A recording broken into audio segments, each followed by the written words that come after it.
Ahora les voy a presentar. La idea es hacer una conversación entre determinadas temáticas para que ustedes piensen o quizás charlemos entre todos sobre esta unión entre la tecnología y la salud. En los últimos años y sobre todo en los últimos meses ha cambiado mucho el paradigma vinculado a lo tecnológico en torno a la salud. Yo he leído en estos 3 o 4 meses publicaciones científicas que jamás me imaginé que podría haber leído en mi vida. Entonces el avance tecnológico está superando también las cosas que veníamos a prever, ¿sí? O sea, jamás me imaginé, yo siempre hago la misma analogía que es media sonsa, pero o sea, yo sé que el humano va a llegar a Marte en algún momento, ¿sí? Pero yo estoy completamente convencido de que yo no lo voy a ver. O sea, alguien lo va a ver, pero yo no. Entonces, leer una revista, abrir un paper y ver que hay alguien con inteligencia artificial que puede machear la actividad del cerebro con lo que piensa y a través de esa actividad del cerebro predecir el pensamiento de una persona, jamás me hubiese imaginado que en mi vida lo iba a leer. Por lo cual, el paradigma de esa verdad científica se va corriendo y es interesante analizarlo con 2 referentes, uno del campo de la salud y otro del campo de la biotecnología. Así que, bueno, les presento al doctor Frusquedol, es médico egresado de la Universidad de Buenos Aires. Comenzaste a hacer la residencia en el Otamendi y fuiste pasando por todas las instancias. Hoy es el presidente del Sanatorio Otamendi. Y tenemos a un invitado de la casa, que es Fede Márquez, que es ingeniero industrial de aquí y es uno de los socios de Gridex, o Gridex, que es una aceleradora de proyectos biotecnológicos muy, pero muy buenos. Así que me interesaría que cuenten un poco cuál es el rol de ustedes y después charlamos sobre qué creen, hacia dónde va el campo de la salud y hacia dónde va el campo de los proyectos en biotecnología. ¿Cómo es tu día a día como presidente de un sanatorio sumamente prestigioso? En realidad, digamos, el día a día es largo, pero ese día largo tiene que ver no solamente con el tratamiento, donde trabajan 1.500 personas, sino que tiene que ver con muchas otras actividades familiares, muchas, porque tengo varios hijos y después también, de alguna manera, estoy a cargo de la gestión de una fundación que se ocupa de llevar médicos y educación para la salud al norte argentino, que desarrolla una actividad intensa con más de 25.000 consultas anuales y 800 cirugías en terreno.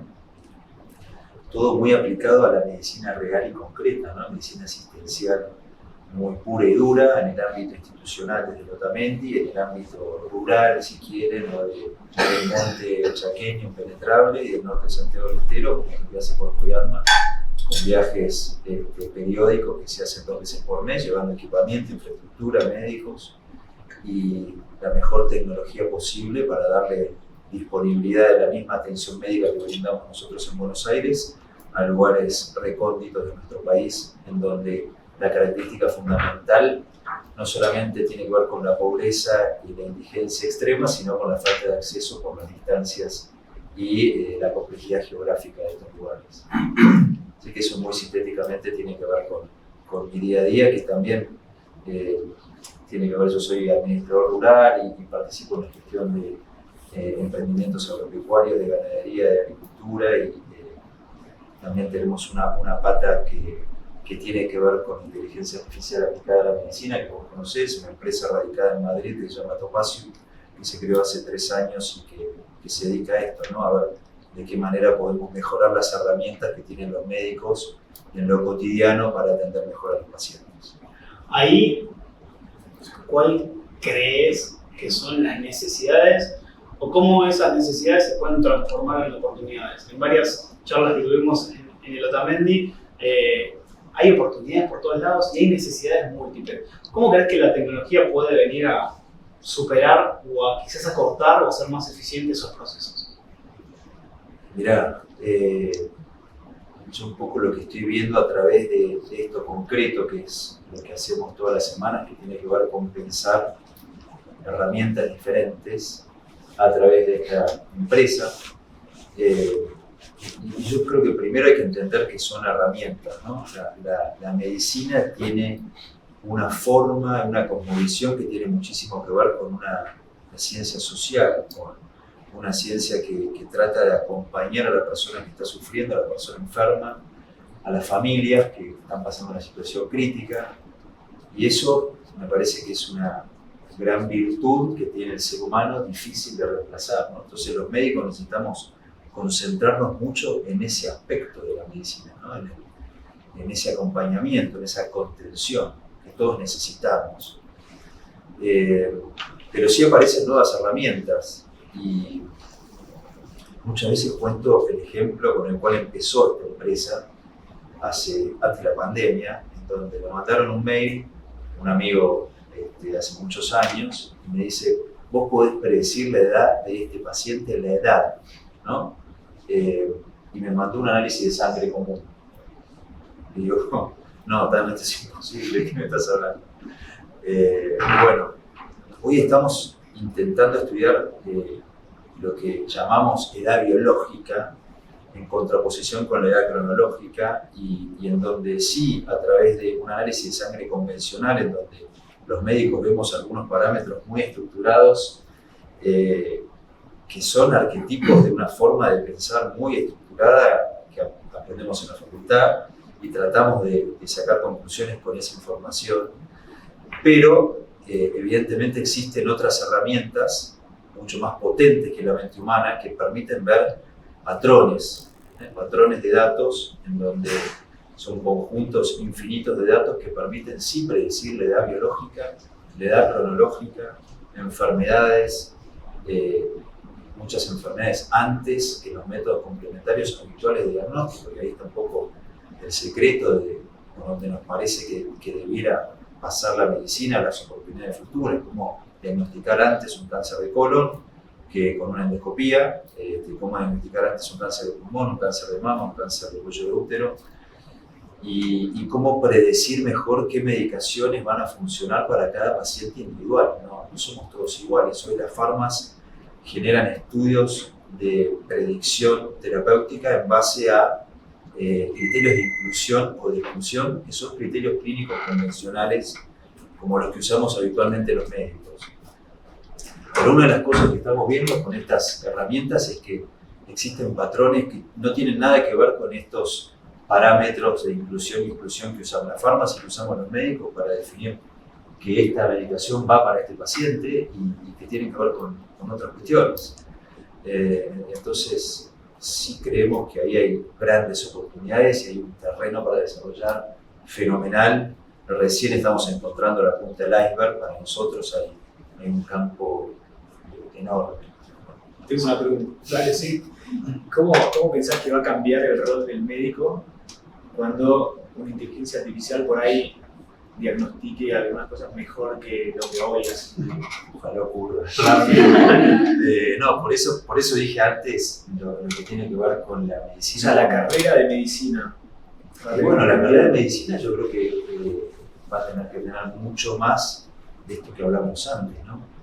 Cómo interrogar bien a una persona, cómo presentarse, cómo interactuar mejor. O sea, que no aprendimos cero. Pero también tenemos que usar las herramientas disponibles, ¿no? El médico hoy no puede dejar de tener una mirada amplia y decir, bueno, hay nuevas oportunidades, hay nuevas herramientas, y sí aprender a usarlas bien, ¿no? Pero la interacción humana es muy difícil de reemplazar. Pero van a tener la materia de inteligencia artificial. Bueno, vamos a tener quizás más herramientas, ¿no? Y yo creo que eso es muy potente, muy útil. Y otra pregunta que tengo, percibo que todo esto le aumenta mucho la complejidad al rol del médico, a la carrera de medicina. Aparecen, o sea, a todos los métodos de diagnóstico que hay acá, están apareciendo un montón con inteligencia artificial o con otros métodos, que como que abre mucho la cantidad de cosas que tenés que manejar. Bueno, por eso me parece que está buena la pregunta, y nosotros siempre hablamos de equipos médicos, de grupos médicos, cómo formamos un equipo médico adecuado. El médico individual es cada vez más difícil tomar buenas decisiones, entonces en general el médico individual tiene que interactuar permanentemente con colegas de otras especialidades y con información bibliográfica muy actualizada y muy precisa. Entonces, grupos médicos. Entonces, y grupos médicos integrados. Hoy la medicina, todos ustedes conocen cómo está fragmentada. Vos te vas a un consultorio con 5 recetas, tenés que ver al dermatólogo, tenés que ver al traumatólogo, tenés que hacer una ecografía por allá, nadie te orienta, el sistema está fragmentado. Yo creo que ahí hay otra gran oportunidad, el sistema tiene que estar cada vez más integrado y los equipos tienen que trabajar en conjunto, no solamente el equipo humano, sino con la tecnología disponible. También lo pregunto y lo comento, porque hay un valor que tiene que ver con los datos, ¿sí? En algún punto, hace poco, unos estudiantes de la carrera de ingeniería están desarrollando un software para, gracias a una imagen de un video de 3 segundos de la cara, no solamente sacar un estimativo de esta edad biológica, sino sacar patrones que tienen que ver con, no sé, el pulso, ¿sí? O sea, el video de la cara. Y lo hacen con una precisión del 98%, o sea, muy preciso. Y en algún punto también cierta personalización de la medicina, no sé, gracias a la genética, vamos a poder diseñar medicamentos específicos.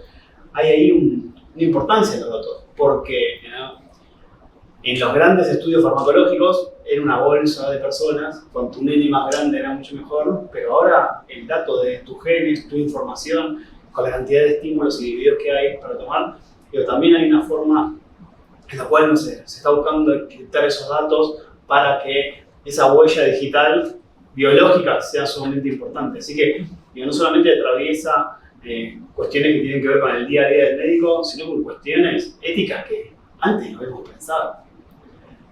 Fede, perdón. Me gusta mucho preguntar. Antes de seguir preguntando. Bueno, Fede estudió acá, la carrera de Ingeniería Industrial, y después empezaste a migrar por siempre dentro del mundo del emprendedurismo, y hoy tenés la oportunidad de evaluar y de ver muchísimos proyectos. O sea, que para mí es alucinante, más allá de que hay que buscar ese tamiz, de decir cuál es el que puedo potenciar, cuál es el que puedo ayudar. ¿Hacia dónde está yendo no solamente el mercado, sino la ciencia, este vínculo que antes la ciencia básica no entendía que podía tener esa comunión con lo privado? Bien, pongo un poco de contexto. Nosotros lo que hacemos en LIDEX es buscar científicos que quieran que la ciencia impacte en la sociedad, quizá no solamente generar conocimiento, sino que eso llegue del otro lado, en un mundo que necesita un montón de soluciones. Necesitamos soluciones para cosas de salud, para la salud del planeta también. Y entonces lo que hacemos es buscar proyectos científicos y equipos científicos que quieran ponerse al hombro, llevarlo del otro lado, digamos, del abismo, y crear un emprendimiento, ¿no? Entonces, vemos esos proyectos, los ayudamos a armar equipos con emprendedores que vienen más del palo de negocio, más como soy yo, ingeniero industrial. Los ayudamos a armar el equipo, a darle forma a ese proyecto, ese descubrimiento científico, esa línea de investigación, forma de negocio, de startup, de emprendimiento, y les damos una inversión y los ayudamos a buscar inversiones mucho más grandes, ¿sí? Para que se den una idea, invertimos nosotros $200.000 y la idea es que para que escalen estos emprendimientos van a necesitar millones de dólares. Entonces van al mundo a buscar esas inversiones. En ese camino vamos por todos lados, tenemos un equipo científico sobre todo, no tanto yo igual también me gusta, aprendí mucho de biotecnología y me encanta la ciencia. Entonces vamos por todos los laboratorios como el de Litva, buscando este tipo de proyectos, buscando este tipo de personas científicas que quieren dedicarse a esto, y bueno, y una vez que ocurre eso, les damos el apoyo. Eso ya vimos más de 3.000 proyectos de todo tipo, no solo en salud, sino en energía, ambiente, materiales, y sobre todo lo que tiene que ver con biotecnología. En salud, yo puedo comentar 3 tendencias que venía viendo ya desde hace muchos años y se fueron dando. Una es todo lo que tiene que ver con leer ADN, secuenciar ADN, ¿no? Eso es algo que como que explotó allá cuando se secuenció por el proyecto Genoma Humano en 2003, que ahí era, para que se den una idea, secuenciar el ADN de una persona, de mis células, en ese momento costaba $100 millones.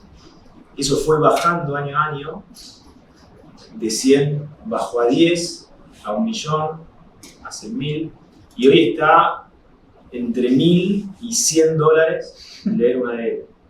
Mi ADN está secuenciado por una empresa que ayudamos a crear, que se llama Bitgenia, y entonces eso me da un montón de información de cómo metabolizo alimentos, cómo metabolizo medicamentos. Entonces, mi médico puede elegir qué medicamento es menos tóxico y más efectivo para mí.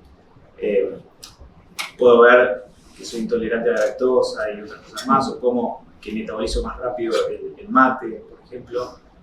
Y un montón de información que puede servir para el día a día y sobre todo para la medicina. Y eso, ya con un valor de $100, la cantidad de ADN secuenciados, que en 2003 fue 1, hoy es millones. Y eso, con la inteligencia artificial, empieza a permitir encontrar patrones entre genes, personas, estilo de vida, cómo impacta. Esa es una cosa, o sea, leer ADN. Y lo mismo que leer ADN de humano, se empezó a leer ADN de todo, ¿sí? De cualquier bicho, animal, planta, bacteria, microorganismo. Entonces, por ejemplo, también tengo analizado el ADN de mi microbiota, que también influye un montón en mi salud, ¿sí? Cómo está balanceado, desbalanceada mi microbiota intestinal, impacta un montón también en temas neurológicos y en la salud del cuerpo en general. Tenemos una startup, por ejemplo, que encontró que mujeres que no pueden tener hijos, son infértiles y que hicieron tratamiento y todos los diagnósticos, todos los análisis, que se le termina diagnosticando infertilidad sin causa aparente, así como se llama, es producto de un desbalance en la microbiota. Entonces, le empezaron a dar probióticos y una dieta que rebalancea esa microbiota y casi todas las mujeres pueden quedar embarazadas. Eso para que vean, por un lado, la importancia de entender lo que pasa y las herramientas que se fueron generando en lo que es leer ADN, que crece exponencialmente, o decrece el costo también exponencialmente. Después, en 2012 pasó algo increíble para la ciencia y para el mundo, que se descubrió cómo editar ADN, ¿sí? Cómo cambiar las letritas de una forma muy precisa y muy simple. Y eso generó otra revolución, que en su momento, bueno, eran papers, pero hoy tenemos, por ejemplo, startups que editan hongos para que produzcan colorantes naturales para alimentos que nos hacen bien, en lugar de los colorantes que se usan en las bebidas o los helados o cualquier alimento, son químicos y no nos hacen bien. Tenemos una startup que está estudiando cómo modificar nuestro ADN cuando tenemos alguna enfermedad genética, básicamente cómo corregirlo, ¿sí? Eso se está haciendo un montón en el mundo, nosotros tenemos una. Hay dos cosas, está buenísimo. El proyecto Genoma Humano, a mí me volvió loco, comenzando la carrera, costó aproximadamente, eran dos consorcios, uno privado y uno público, que competían a ver quién secuenciaba primero.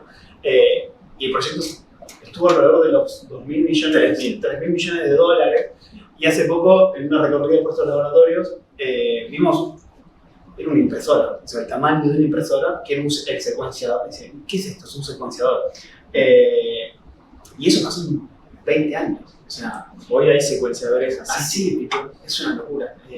Y después, por otro lado, el caso de CRISPR-Cas, que es el editor que las mujeres que descubren, las científicas que descubren ganaron el premio Nobel recientemente. Bueno, ya hay tratamientos en humanos que tienen que ver con colocar gotas para editar online un determinado tipo de cegueras pasaron de roedores a humanos, son cegueras muy puntuales que están relacionadas a genes muy específicos, por lo cual, digo, también en 10 años hacer un desarrollo entre entender cómo funciona la edición de un gen y llegar a un tratamiento en humanos es algo muy acelerado. La pregunta es, digo, de esta interrelación, ¿se da con frecuencia? Porque digo, creo que hay un juego entre el ámbito académico y el ámbito, no sé, del privado o de cambiar el set mental de los investigadores, pero digo, hay una mesa donde todos nos juntamos a debatir o quedamos en arrestos individuales, o cómo fomentar que esas cosas puedan suceder. Juntábamos, veíamos que hay una necesidad genial o una oportunidad genial en los turnos. Siempre volví loco a esa idea de que vienen determinados pacientes en determinadas épocas del año y cuál es la problemática que se puede detectar o predecir la tasa en la cual no asisten. Entonces, para la clínica me pareció simple y fabuloso. O sea, puedes predecir que determinadas edades en determinados momentos del año van a tener una tasa de concurrencia baja. Y eso Incluso dependiendo del clima. claro. O, por ejemplo, la cuestión del almacenamiento de los productos en el espacio. Digo, ¿cómo podemos pensar en acelerar esos procesos? ¿Existen estas conversaciones en otro ámbito o es algo que tenemos que generar? A los dos, Sí, yo creo que tradicionalmente siempre hubo una separación total entre el ámbito académico y la industria, por todo cómo funciona la tradición científica, y para las empresas es difícil ir a los laboratorios y con los tiempos que tiene la academia y todo, a encontrar soluciones. Además tiene su día a día, digamos, muy agitado. Entonces, en Argentina más. Entonces creo que siempre fue difícil para los empresarios acercarse a la academia y para los académicos acercarse a la industria. Ahí quizás nuestro descubrimiento fue que ese agujero lo cubren los emprendedores. ¿Sí? Los emprendedores, que por ahí es un mix entre científicos, pero sobre todo lo que nosotros descubrimos es que los emprendedores no científicos, los de negocio, les gusta ir a la ciencia a ver qué está pasando, y no es que les sobra tiempo, pero son más aventureros, entonces quieren ir, ver qué pasa, conocer, entender, y tienen la mirada también puesta en la industria, necesitan vender, necesitan encontrar problemas que se necesitan solucionar. Entonces para mí es una oportunidad que los emprendedores hagan de puente entre esas cosas. Es muy probable que, creo yo, que Lotamendi encuentre un montón de soluciones para sus necesidades de turnos y de cosas de la medicina en pequeñas startups que se van creando.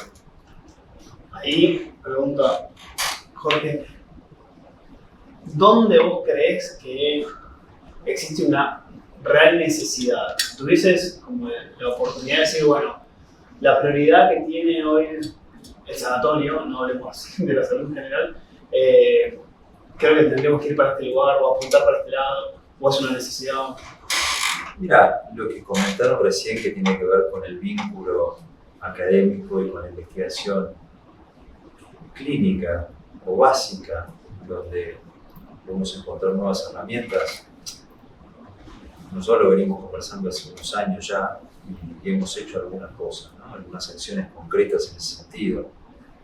Si bien no es tan común en la Argentina, no hay tantas instituciones médicas que estén mirando la universidad o la investigación básicas, y menos en el ámbito privado. Entonces, eso lamentablemente es una rareza que no tiene mucho sentido de que siga ocurriendo. Si vos me preguntás hacia dónde vamos, yo creo que vamos más hacia la medicina que tiene que ver con la cercanía, no con que el paciente tenga que ir a una institución de alta complejidad, sino poder estar más cerca. ¿Y qué es poder estar más cerca? Bueno, poder estar más cerca tiene que ver básicamente con el que el médico está más cerca, porque la complejidad se adapta más a las personas, Hoy un laboratorio de sueño se puede hacer en la casa, no hace falta que los pacientes vayan a dormir al hospital, eso se usa cada vez menos. Pero después, hace ya 10 años, han aparecido estos dispositivos, relojes o pulseras que tienen sensores cada vez de mejor calidad, ya de grado médico algunos de ellos, y que permiten medir infinidad de variables biológicas, y nosotros estamos viendo que a través de esa medición de variables biológicas, en donde un paciente está monitoreado 7x24, ya no es más qué pasa en la consulta dentro del consultorio del médico, que ocurre media hora por mes, suponete como mucho, sino que el seguimiento de esos pacientes va a ser completamente distinto en poco tiempo. De hecho, nosotros, una de las líneas de trabajo que tenemos está vinculada con eso, está vinculada con información de los relojes, información de sueño, de frecuencia cardíaca, de frecuencia respiratoria, de oxigenación, de temperatura, de movimiento, de actividad física, de lo que quieras, y a través de lo cual estamos empezando a implementar una herramienta de nutracéutica, en donde podemos ya hoy en día dar recomendaciones nutricionales y de actividad física para el paciente individual. Entonces, y creo que de vuelta esa es la punta del iceberg, ¿no? Vamos a empezar a intentar predecir qué pasa con esos pacientes. Y de vuelta, otra pregunta que está vinculada con esto y con la edad biológica que comenté antes es: ¿qué significa el paciente sano? ¿Qué es un paciente sano? Es una pregunta para mí muy actual. ¿Cuáles son las variables que te definen como sano? Que es importantísimo, porque a partir de ese concepto de sano o enfermo es que vos vas a poder realizar intervenciones o recomendaciones para preservar la salud. Ya estamos empezando a dejar de hablar de curar enfermedad, sino que estamos empezando a pensar de qué manera conservamos mejor la salud y extendemos la vida de las personas y mejoramos la calidad de vida. Entonces, me parece que la medicina de los próximos años la vamos a estar viendo vinculada con esa forma de pensar y con ese tipo de medicina mucho más cerca de los pacientes, más concreta y muchísimo más personalizada. Y ahí, como Fede comentaba, que el intermediario entre la academia y esa necesidad es el emprendedor. En el sistema médico, ¿quién hay que ocupar ese rol? Es una oportunidad para encontrar el nexo, o sea, más allá de que existan las startups.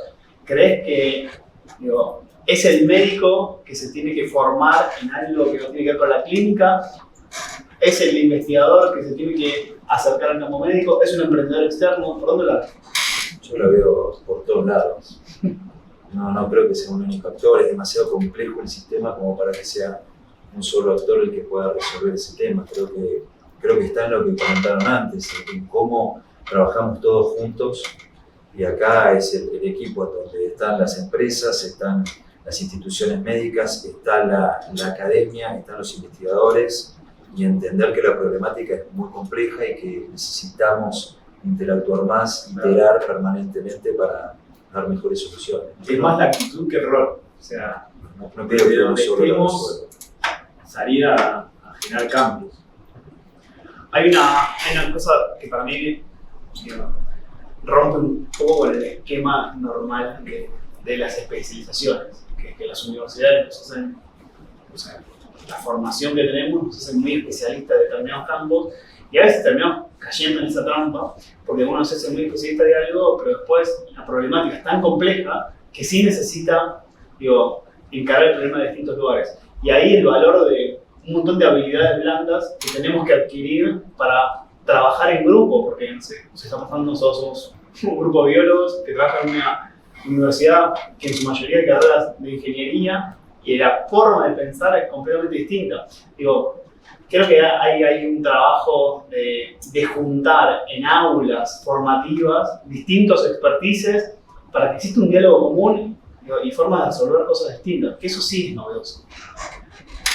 Súper. Y creo que cada vez más el tema de generar habilidades para para gestionar la complejidad. El mundo cada vez está más complejo, más incierto, más volátil, más ambiguo, con lo cual necesitas gente con sensibilidad para adaptarse, leer el contexto y adaptarse rápido.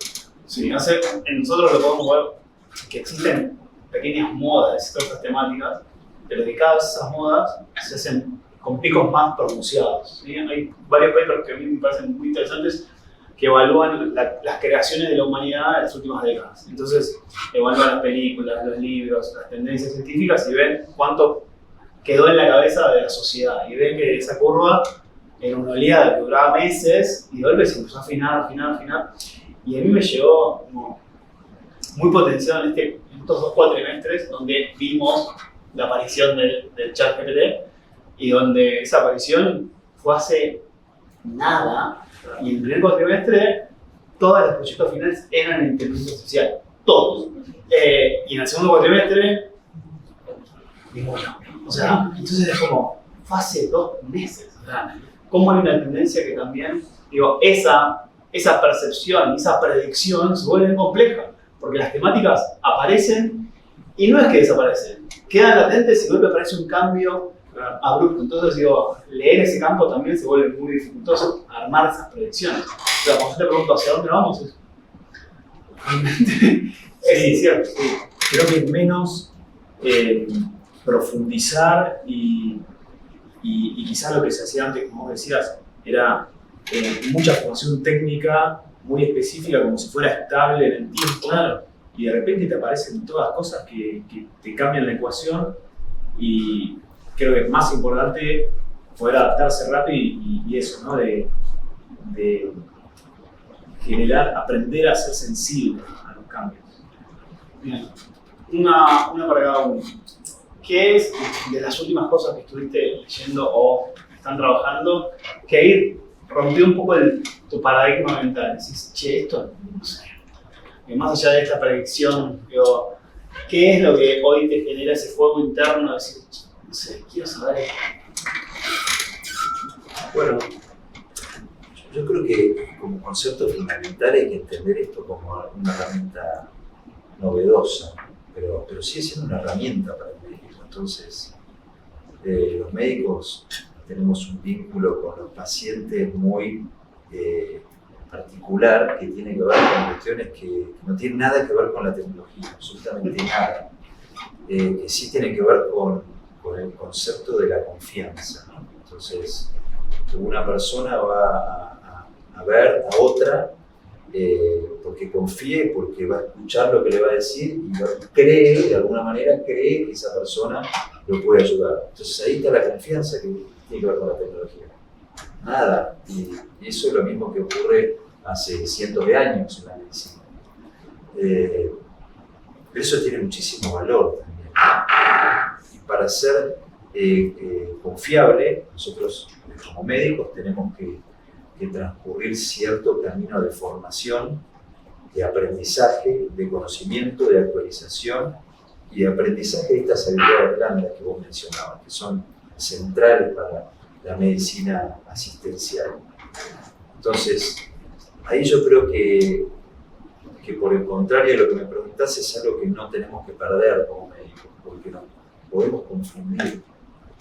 Y eso no hay que perderlo nunca. La medicina tiene una estructura de interrelación personal que tiene un valor agregado altísimo y que de eso depende la confianza de nuestros pacientes. Entonces, yo quiero volver a las bases, ¿no?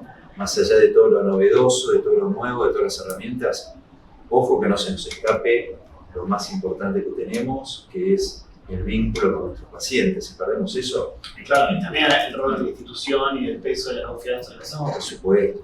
Debería simplificarte la vida, la tecnología, hacértela más simple, para que puedas... Sí, lo tenemos que, tiene que ser una herramienta. Yo te escuchaba recién hablar de inteligencia artificial, ChatGPT, es la gran novedad. La gran mayoría de la gente no entiende para qué sirve ni cómo se usa y lo usa mal. Bueno, entonces ojo con la tecnología, que hay que saber usarla, ¿no? Y cuando vos incorporar esa información equivocada en herramientas de inteligencia artificial, la respuesta va a ser pésima. Entonces, tenemos que ser cuidadosos con la información que incorporamos, tenemos que entender que es una herramienta. Ojo con lo que hacemos con nuestros pacientes, porque los pacientes siguen siendo las personas que confían en nosotros y ahí no nos podemos equivocar. Oportunidades creo que hay muchísimas, creo que tenemos muchísimas cosas para aprender, para entender en los próximos años. De las que estamos viendo nosotros, muchas ya las dije, tienen que ver con esto de la longevidad, de cómo preservar mejor nuestra salud, de cómo estar más cerca de los pacientes, pero después también de vuelta de cómo estar más integrados. Hoy la asistencia médica está extremadamente fragmentada y paradójicamente lo que nos pasa a nosotros es que cuando vamos al norte hacemos un viaje en donde participan 100 médicos, no es una exageración, es real. Vamos 100 médicos o 120 médicos de todas las especialidades. Y ahí se da una circunstancia inédita, porque los 100 estamos pensando en cada uno de nuestros pacientes. Se acaban nuestros problemas personales, familiares, laborales, económicos y de todo tipo, y el objetivo es uno solo. Entonces, si vienen a trabajar con nosotros una semana, se van a dar cuenta de que la medicina que se hace ahí es óptima, porque estamos los 100 mirando a cada uno de nuestros pacientes, y el paciente que entra por un consultorio a la mañana sale del quirófano a la tarde operado de la vesícula por ahí. Y lo vieron 5 especialistas en el mismo momento. Eso no ocurre en Buenos Aires, en los lugares de más infraestructura, de más tecnología, de más capacitación, de más inversión. La atención está completamente fragmentada y despersonalizada. Entonces, de vuelta, ojo con perder lo básico y las raíces de lo que tiene que ver con la medicina asistencial, porque nos vamos a equivocar. Entonces, de vuelta, un montón de oportunidades en lo que tiene que ver con la tecnología y con las herramientas, y la advertencia de el cuidado de las interrelaciones personales, y donde creo que tiene que ir la información, la formación académica actual más en profundidad en la medicina actual. Hace poco, este año, leí 2 papers que me gustaron mucho en ese sentido, que vos remarcás. Uno es que evaluaron con el ChatGPT, con la información que puede levantar personas que cargaron, y evaluaron cuánto sabía de medicina, si se podría recibir, y lamentablemente se puede recibir con una nota muy baja, pero se puede recibir, o sea, puede dar determinados exámenes médicos básicos. Y después, por otro lado, de la evaluación de si un chatbot, que, o sea, es alguien que conversa y da un diagnóstico médico, los pacientes lo tomaban similar a una empatía humana, digamos. O sea, se podían discernir entre lo que estaban atendiendo un médico virtual o una computadora. Y realmente, en muchos casos, digo, no lo pueden discernir. O sea, lo toman como algo bastante específico. Yo creo Y avanza además, avanza muy rápido. que avanza muy rápido. Entonces digo, esas herramientas, no sé, son 2 papers X, ¿sí? Pero también modifican el rol de la medicina. Bueno, por otro lado, también te cuento, nosotros estamos trabajando en un chat GPT exclusivamente médico. Como un asistente al médico. Para darle herramientas al médico, pero la verdad es que nosotros estamos convencidos de que la parte humana del médico no es reemplazable, entonces sí queremos darle más herramientas al médico. Sí que puede ser, no sé, definir, no sé, el caso paradigmático del cáncer de mama, que puede la inteligencia artificial al ver millones de imágenes, le puede decir, o sea, encender una alarma y decir, este estudio puede tener alguna, digo, ayudarlo en eso. Un copiloto. Claro. Mirá, nosotros tenemos desarrollada una herramienta que se llama SkinGuard, que sirve para hacer diagnóstico de lesiones pigmentadas en la piel. Claro. Las lesiones pigmentadas de la piel, ustedes saben que una de ellas es el melanoma, que es una enfermedad maligna muy grave. ¿Y dónde la usamos? La usamos mucho en el impenetrable chaqueño. Entonces, esa es una herramienta que ayuda a los médicos clínicos, en mi caso, o a los médicos o a los dermatólogos, en la toma de decisiones. Muchas veces nos cambia la conducta, nos dice, bueno, este paciente no es, no tenés nada o tenés cáncer. Dice, bueno, hay más probabilidad de que esto sea un melanoma. Vamos a hacer una biopsia y en función de la biopsia, bueno, vamos a tomar la mejor decisión posible para ese paciente. una herramienta de altísima complejidad con un algoritmo que, digamos, requirió muchísimo tiempo de trabajo para darle soporte a un dermatólogo experto que tiene 10 años de dermatólogo. Se equivoca un poco menos. Esa es un poco la cosmovisión y la mirada para cómo ayudar al médico. Vamos a tratar de que nos equivoquemos un poco menos. Fue una cosa, digo, yo hace poco los conocía de forma teórica, algunas de esas aceleradoras, y que siempre las buscaba en internet y era, ¿qué hacen? Y fui. Y cuando fui, realmente me voló la cabeza. O sea, me voló la cabeza que en Argentina, o en el centro porteño, en un lugar que estaba asignado a oficinas de abogados o de contadores, existe ahí como una especie de revolución biotecnológica que sucedió en ¿cuánto tiempo? No sé, pocos años. ¿Qué se está haciendo en Argentina que vos decís, esto es? O sea, yo cuando salí siendo biólogo dije, no sé, ciencia ficción, no me imaginé que se podían hacer, no sé, bioreactores con esas mediciones, o que toda la trazabilidad entre analizar un material, ver el poro hasta el final de la cadena donde había células de mamíferos modificadas, ¿entendés? Digo, eso para vos más allá de sentirte contento, orgulloso, digo, es un salto grande. A ver, primero, para mí, todo lo que hacen los científicos es ciencia ficción. Lo que hacen ustedes acá me vuela la cabeza, como a vos te vuela la cabeza. Es increíble todo lo que están estudiando del cerebro. Y bueno, está lleno el país de científicos haciendo cosas increíbles. Este caso que contás, que es una empresa que se llama STAM, que recibió inversiones por más de $20 millones, o sea, que fue creciendo bastante. Es un caso súper interesante porque se propusieron revolucionar la biotecnología en un área, es un tema un poco técnico, pero es un área específica que son los bioprocesos, el cultivo de células, de cualquier tipo de células. En biología, para un montón de cosas, se necesitan cultivar células, pueden ser bacterias, pueden ser células humanas, mamíferos. Y ellos, bueno, se animaron. Tradicionalmente se hacían en bioreactores gigantes, que era muy complicado el escalado. O sea, lo que vos podés hacer crecer en un lugar chiquitito, con cierta oxigenación y cierto movimiento, cuando vos lo vas a escalar a un tacho más grande, cambian muchas variables, es muy complejo controlar. Sí, para hacer una idea, las vacunas de COVID Claro. se producen en bioreactores gigantes, enormes, carísimos, de acero, plantas que valen cientos de millones de dólares. Y ellos proponen eso, hacerlo en miniatura, pensando cómo eran las grandes computadoras gigantes en los 60 y como hoy tenemos una PC, que puedan fabricarse vacunas o cualquier tipo de cosa biológica acá o en el Chaco, en cualquier lado. Entonces, para eso empezaron a combinar un montón de tecnologías súper avanzadas, desde CRISPR para editar ADN, leer ADN y cosas como microfluídica, inteligencia artificial, bioinformática, un montón de disciplinas y armando equipos, como decís vos, multidisciplinarios que integran un montón de conocimiento.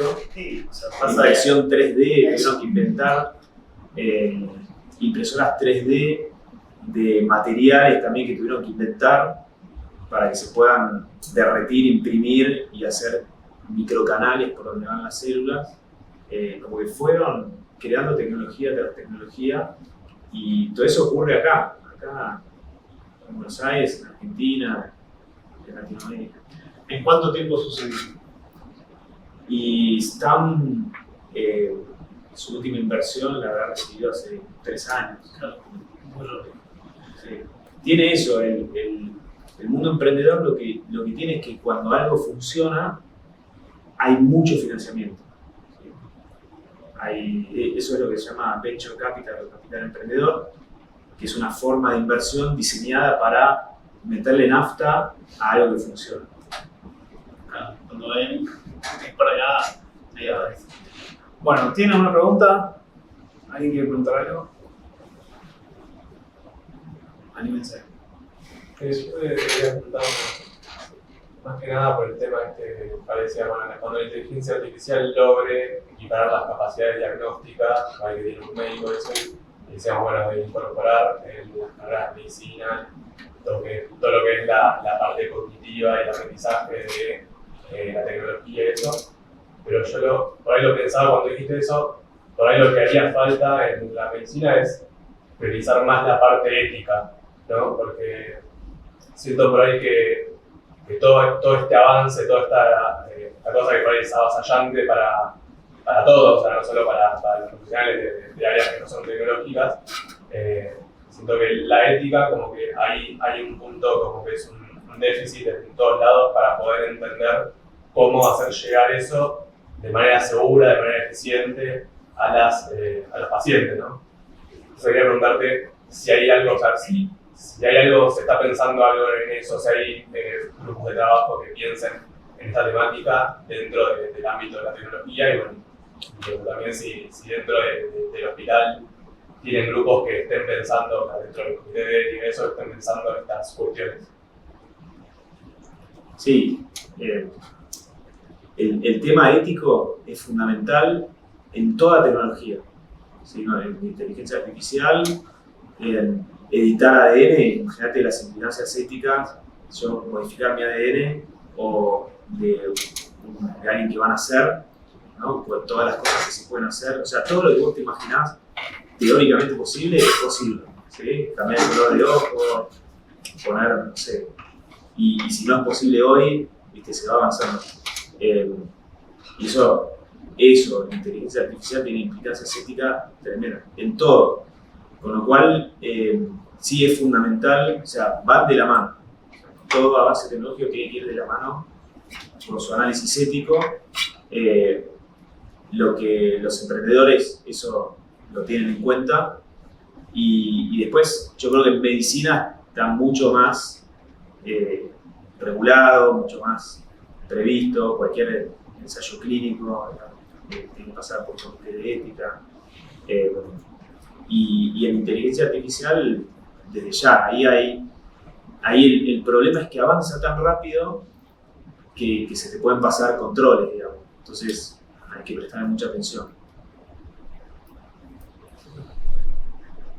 Dos o tres cosas de la pregunta que está bien y que tiene que ver con algunas de las cosas que mencionamos antes. Por supuesto, de vuelta a la formación del médico tiene que estar muy arraigada en ese sentido, en las habilidades humanas y en la formación vinculada no solamente a esta herramienta, porque estas herramientas vamos a seguir viendo muchísimas y la velocidad de crecimiento va a ser exponencial, pero tenemos que pensar que el médico también es una persona y que se tiene que formar en ese sentido. Y ahí hay un gran desafío de vuelta. Hoy creo que tenemos mucho camino por recorrer. Institucionalmente hay comités de ética que de alguna manera avalan los ensayos clínicos de los laboratorios. Siempre se pide una aprobación por el comité de ética de cada uno de los ensayos. Es importante. Y después existen los comités de ética biomédica o de bioética que son institucionales, que tienen un poco ese rol, ¿no? El rol de alguna manera poder conversar problemáticas cotidianas de la asistencia médica, que tienen que ver con tecnología, que tienen que ver con manejo de los pacientes al final de la vida, o situaciones de la medicina que son poco frecuentes y de altísimo impacto, como enfermedades graves y poco frecuentes, en donde bueno, los tratamientos están más discutidos, infinidad de ese tipo de cuestiones. Por supuesto, el campo y el desafío es enorme porque el desarrollo tecnológico es cada vez a una velocidad mayor. Hay una cosa que, perdón que cambié la respuesta, yo creo que a nivel tecnológico también se genera el salto de paradigma una vez, o la duda, una vez que se da el desarrollo, porque casi siempre uno está sesgado y las investigaciones dentro de un campo tienen ciertas limitaciones y están evaluadas dentro de ese campo, pero por fuera de ese campo llega la controversia cuando uno se publica. No sé, por ejemplo, en estas temáticas de lectura del pensamiento a través de escáneres, todo el tiempo en el paper, están todo el tiempo avisando o discutiendo que muchas veces que para lograr esto el paciente tiene que dar consentimiento, que tiene que haber un juego, tiene que prestarse. Pero por otro lado, digo, eso puede generar una posibilidad enorme, ¿sí?, para un montón de pacientes que tienen un montón de patologías, como se ELA, en determinadas etapas, pero después puede generar una controversia a nivel legal en otras etapas, que es prácticamente meterte en su pensamiento. Y el desarrollo ahí, digo, recién se logra. Cuando uno lee el paper, te das cuenta que le fueron agregando. Cuando lees muchos papers, te das cuenta qué le preguntaron y por qué ponen esas anotaciones. Y evidentemente, cuando ellos fueron a buscar el resultado técnico, y a nivel técnico es alucinante que se pueda hacer. Pero por otro lado, algo que puede dar una oportunidad enorme a un montón de pacientes puede generar un montón de otros problemas. Entonces ahí la gran pregunta es, ¿qué hacemos? Porque es tanto peligroso como tan genial. Y ahí la pregunta se hace más compleja y sale de lo técnico. Y es en qué poder va, quién va a tener esa herramienta. Porque una herramienta científica puede ser un enorme descubrimiento fabuloso o puede ser un terrible mal si no estuviera, el legado de Nobel tiene que ver con esa culpa de haber generado un invento que perjudicó a la humanidad y dejó toda su fortuna para dar premios a gente que ayudó a la humanidad. Entonces ahí el juego es muy complejo y está bueno discutirlo en términos académicos y éticos completamente distintos. Pero para mí el foco a nivel técnico es previo a la cuestión ética que viene por detrás. Por eso siempre existe, hace muy poco con CRISPR-Cas, un médico chino metió la técnica para prever que dos gemelas tuvieran la posibilidad de no contagiarse de HIV en un futuro, y lo contó en un congreso convencido de que lo que estaba contando en un congreso de genética, convencido de que lo que estaba contando era alucinante en algún momento. Y eso pasó por revisión, subsidios, a nivel técnico, ponerle que puede ser alucinante, a nivel ético es terrible. Entonces, recién en el momento que lo cuenta, la comunidad científica se alerta, dice esto que está es una locura. Y de hecho, vos ves la conferencia donde se escucha el murmullo de lo que está contando eso. Entonces, no estaban todavía dadas las condiciones para hacer ese experimento. Entonces, es una frontera muy finita. Y va a pasar. Está buenísimo que suceda y hay que estar muy atentos. Sí, yo creo que hay que tener todo el tiempo la pregunta que tenés vos, todo el tiempo. Y creo que para eso tienen que estar fuertes los entes regulatorios de todo el mundo para ir previendo, ¿no? Como pasa en medicina, ¿no?, con los ensayos clínicos, o ahora en inteligencia artificial. Estados Unidos anunció que va a regular que no funcione tan peligrosamente. Y bueno, necesitamos eso. Bueno, una pregunta más, un comentario. Yo tengo una pregunta más. ¿Creen que la tecnología aplicada a la medicina va a ayudar a que la medicina llegue a toda la población o va a ser más para curar patologías específicas de una población limitada? La que es fácil es para vos. No, yo creo que sí. Yo soy optimista por naturaleza. Creo que estas herramientas permiten mejorar el acceso también. Y una prueba es esto que conté recién de esta aplicación, que es un celular básicamente que permite mejorar el diagnóstico.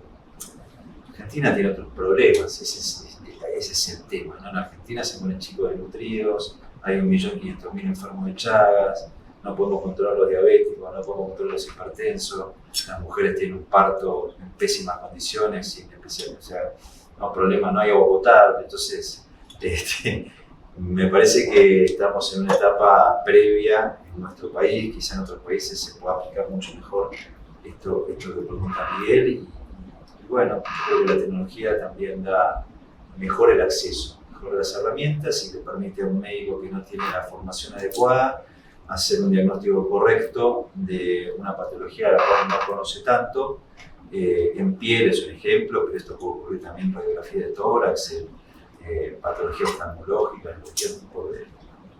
Me parece que sí es una herramienta que va en esa línea y nosotros de alguna manera tenemos esa mirada.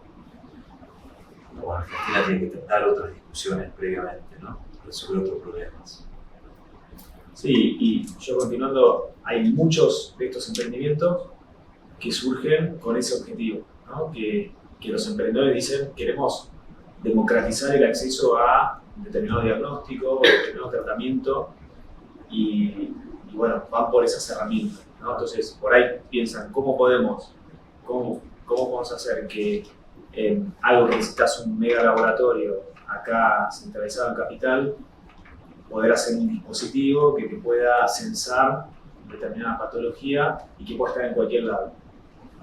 Entonces, que le dé a esos médicos locales la posibilidad de diagnosticar sin tener que mandar muestras o viajar o lo que sea. Y hacerlo también más económico, más accesible. Entonces, eso es algo que se están todo el día rompiendo la cabeza científicos y emprendedores tratando de que ocurra. Como dice Jorge, no es que con eso solucionas todo, o sea, es integral, ¿no? Hay que dar políticas acordes y el país tiene que estar bien. ¿Alguno más? No, quizá mi opinión, yo suscribo más con lo que decía el doctor, yo también soy médica, y quizá lo que otorga la tecnología ahora, en el 2023, en este país, con estas condiciones que tenemos, es el tiempo. Y ahí está la paradoja que mencionaba el doctor, quizá nos estamos como subespecializando en la inteligencia artificial, y quizá la tenemos en 10 minutos. Ahí es donde creo que colabora mucho eso, en otorgar un poquito más de tiempo, y el paciente necesita la confianza que decía el médico, el vínculo interhumano. Yo, por ejemplo, soy cardióloga, hace un tiempo que estoy estudiando el tema, me dedico a la imagen cardíaca y ahí sin duda que la inteligencia es un abordaje muy importante y de hecho ahí es donde el médico debe auditar el resultado de lo que la inteligencia artificial dice en la imagen cardíaca.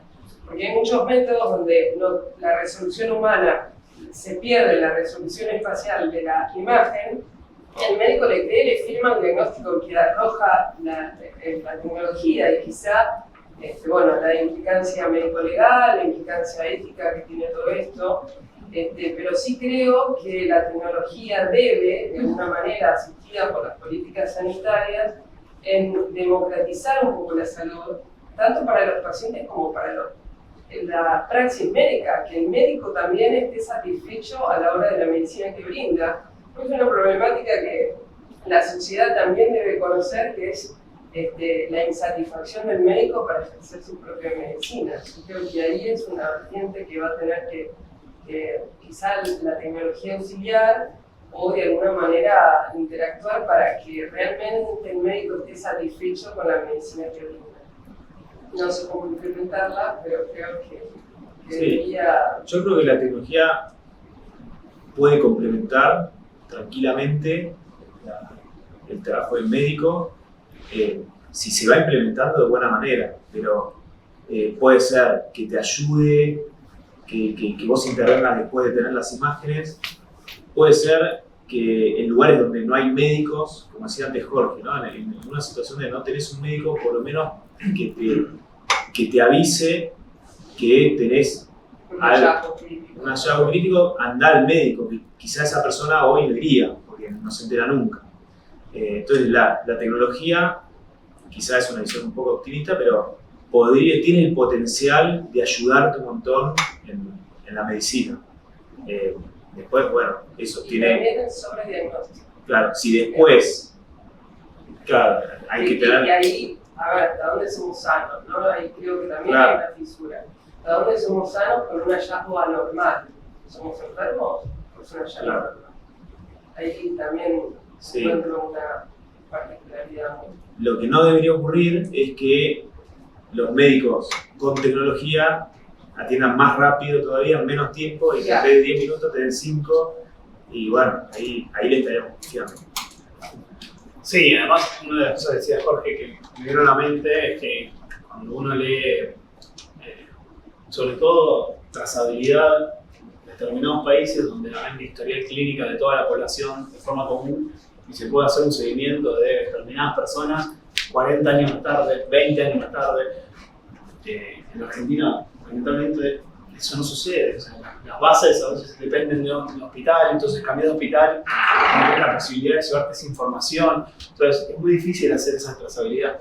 Y es algo, Y la tecnología ya existe. claro, es una tecnología muy simple, muy básica y tiene que ver con las problemáticas que tenemos como país, de no poder articular eso. Y es algo realmente fundamental. O sea, no se puede pensar la evolución de la población si no tenés bases que estén disponibles para el conjunto de los médicos. Entonces, es como llevarte una ficha de lo que sos vos a otro lugar. Y esa tecnología es hiper recontra rudimentaria. Entonces, sí, ahí como hay choques que se tienen que ir acomodando, pero ahí te das cuenta de lo necesario que es. O sea, parte del proyecto final es ahora tenemos 2 egresadas que están en el Imperial College, arrancaron con esa problemática. Y que vos decís, el proyecto final, para mí es muy simple, digo, ¿cómo es que no sucede esto? Y era integrar, generar, por lo menos en la ciudad de Buenos Aires, que existe un sistema simple o el pasaje de información entre un médico y otro en la ronda, ¿sí? O sea, que sea ágil, que le pueda pasar, que existe una aplicación. Y tecnológicamente no es muy complejo, pero también tiene que ver con que juega a si es adaptable o no, si la medicina lo va a tomar, si el médico está formado, porque puede ser que desde un lado técnico sea alucinante, pero después no pega, o sea, no pregna, no sirve la praxis. Entonces ahí, O hay resistencia al cambio. claro, alto tema. Bueno, muchísimas gracias, un placer enorme que vengan, que conocieron la sede, así que estamos sumamente contentos. Gracias Fede, gracias Jorge. Esperemos seguir trazando líneas y cruzando cada vez más puntos, corriendo lentamente esa frontera entre el conocimiento de medicina y que obviamente los aportes lleguen. O sea, creo que la ciencia, la salud, la tecnología es ciencia, es salud y es tecnología cuando llega a la sociedad, si no es una cuestión meramente teórica. Así que bueno, intentaremos seguir corriendo esa frontera, así que bueno, muchas gracias, espero que hayan pasado bien, yo que disfruté mucho de lo que contaron, así que nada, muchas gracias por venir.